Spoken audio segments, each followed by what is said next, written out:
Today we're talking about integrated marketing promotion and marketing communication, particularly around Chapter 13, which is focused on public relations and sponsorship programs. So as we talk about this concept, we have to really start with understanding more about what is PR and why is this an important concept for us to continue to study. So there are many chapter objectives. Of course, you'll look at the relationship between PR and marketing activities and how they're different, what types of positive imaging programs can be available, what steps companies can take, how to tie sponsorships into PR as well, and a number of other items as it relates to the PR discipline. Now, as we talk about the overall chapter overview, you'll see on the screen it focuses on stakeholders, PR functions, event marketing, and of course sponsorships. But what is PR? Typically, PR and public relations is a separate entity that could be part of the marketing department, but more importantly, part of the overall communication structure of an organization. You really look at PR as managing publicity and other communications with other areas of the company. So this department is very critical as it relates to managing messages. They're very important because what happens, PR tools include a number of tools. So you actually are using employee bulletins, social media, special events, annual reports, public relations press releases, etc. So as you relate to your tool, those are some of your tools. But some of the main issues associated with PR is how many people you can get to watch your news stories or to see your PR activities associated with your company. So you want to develop PR strategies that fit within your IMC, your integrated marketing campaign, and you do so by trying to strengthen the voice of the company. So figure 13.1 focuses on the public relations activities and functions. Identifying internal stakeholders are a very critical part of the functions of PR. Assessing the corporate reputation. Looking at the social responsibility of the company is also an important function. Number 4, you want to continue to create a positive image around those activities, and you want to prevent or reduce image damage. It's important that we do all of these things as it relates to PR function, but these are the top PR functions as it relates to this area. One of the primary functions of ensuring that we continually have PR as the center of an organization is how they focus on stakeholders. Internal stakeholders are very important. Employees provide a powerful channel for communications and people outside the organization. So you have these stakeholders, and in figure 13.2 it talks about the different types of stakeholders. Employees, unions, customers, of course, media, the local community, financial organizations, the government, and special interest groups.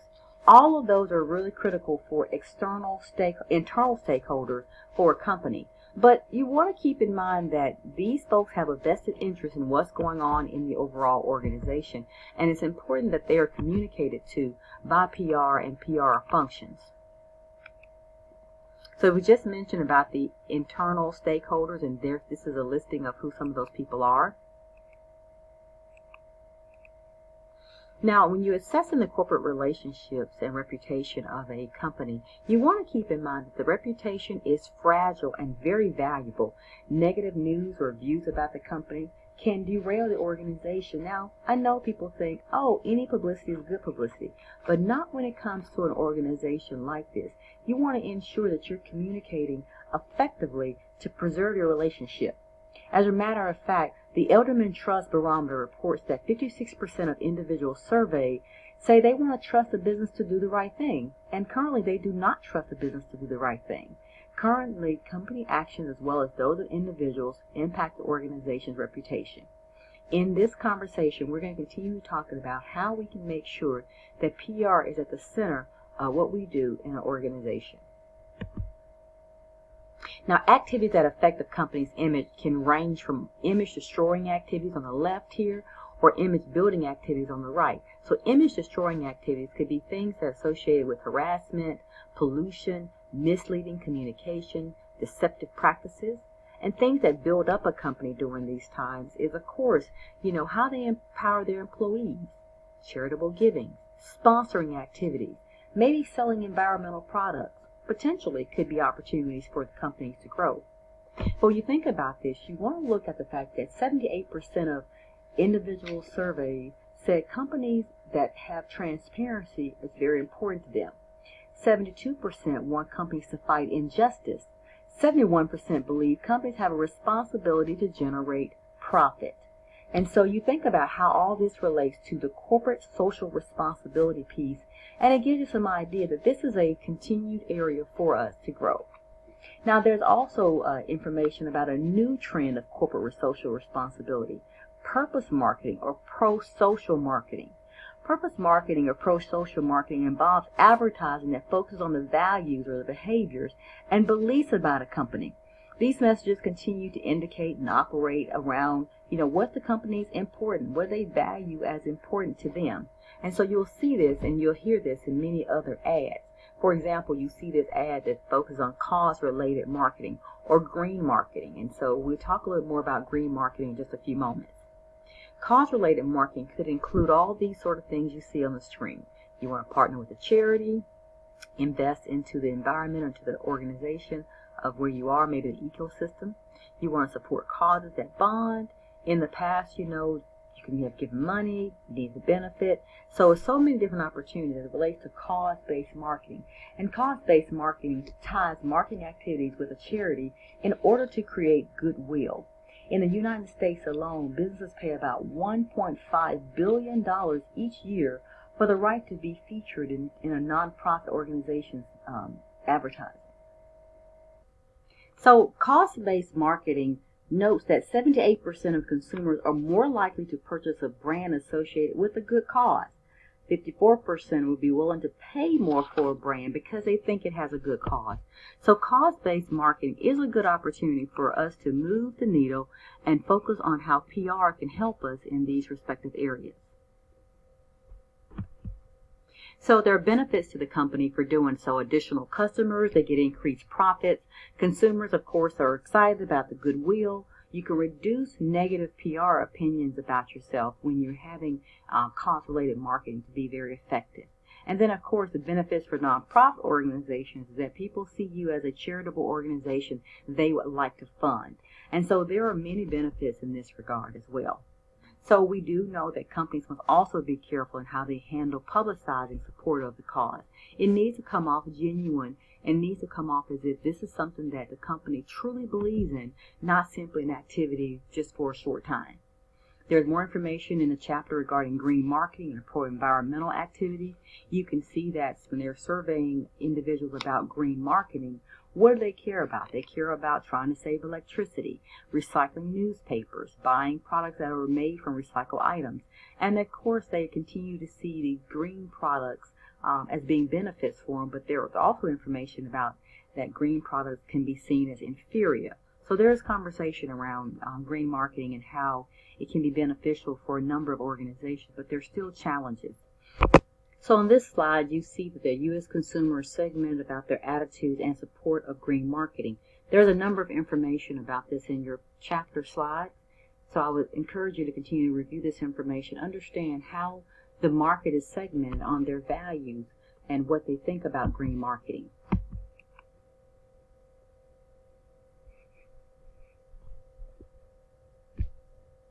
So should a firm engage in green marketing? There are some questions here about what percentage of the customers fit into this segment and how the target market can be alienated with this approach. Promoting green activities, there are a number of ways you can do so. There are companies who have done really well in this. As a matter of fact, Coca-Cola uses more of a low-key approach. Prius uses a little bit more of a direct approach. And you have other areas out here that talk about Nike, Honest, and the Seventh Generation as being companies who promote green activities. So this is where the rubber meets the road for PR activities, preventing or reducing image damage. You want to do though because this is able to help your organization stay afloat. Damage control is important. As a matter of fact, firms seek to combat online word of marketing and word of mouth information using internet interventions. But the issue is that negative publicity and events travels fast. People simply realize, oh, something has happened, and they're more likely to tune in during that time. There are situations in which a firm has made an error or they've exaggerated something or there's something that just basically is unjustified in the media. There are two strategies that are focused on this area: proactive prevention strategies and reactive damage control strategies. Before going too far, I want to focus on the fact that internet outlets allow people to vent in so many different ways, and that's what we'll actually get into in just a couple of moments. But companies such as Ford, Pepsi, Toyota, and Southwest Airlines have all used software and assigned employees to monitor social media for those kind of interactions. In addition to that, there are other companies out there who've been able to get a hold of this situation very quickly and to mitigate any particular damages associated with a negative perception of their company.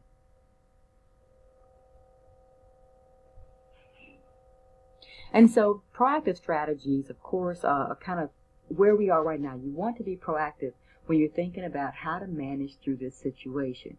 And when you're looking at these tactics, it's really important that we think through this before you simply act. Managing a crisis is challenging, and it's important that we do it right. So the damage control strategies that you see on the screen there are pretty important as we're going forward in this direction. Reactive strategies, of course, are internet interventions, crisis management plans. You may have an apology you may put out there, or you may actually use impression management as a technique to move the needle. So additional proactive prevention strategies include entitling, where you claim responsibility for the positive outcome, or enhancement, where you increase the desirable outcome. These areas are very important and can be very challenging when things are not going right for the company. When you're using these reactive damage control strategies, you're using things such as the internet. Of course, we talked about the fact that you're using crisis management strategies, apologies, and impression management. Now, the internet intervention includes just what you think, using the internet to intervene during these critical situations. Crisis management, basically a company either accepts the blame for an event, offers an apology, or simply refutes what's happening in a very forceful manner. Crisis can be viewed as a problem or an opportunity, but simply just left undone, it can be very detrimental for an organization. Sometimes company leaders aren't quite prepared for this area and typically struggle when they're trying to manage a crisis. For example, we're in this crisis we're in right now, which is why we're recording these some of these videos, to make sure that we are keeping up with what's going on in the world around us using this particular technology. So crisis management can happen at any time, any moment, for any size organization. Apology strategies are simply reactive forms of communications where you say, hey, the firm was at fault, they apologize, they do so in a very sincere manner, and, of course, they're not necessarily denying responsibility, they're simply trying to manage the situation. And so some elements of an apology strategy could be an expression of guilt, of course, a rejection of the inappropriate action, approval of the behavior, or simply, hey, I'm going to offer you some sort of compensation to correct the wrong. Companies can do a number of things as it relates to an apology strategy, and you'll see more of those here on this slide. Impression management is basically, how a company manages how they're seen or how they're viewed, either consciously or subconsciously, or really unconsciously, if you will. You want to control images that other people have of you. That's why companies really put into place a number of these areas. Each can be portrayed in a manner that maximizes positive characteristics while minimizing negative elements.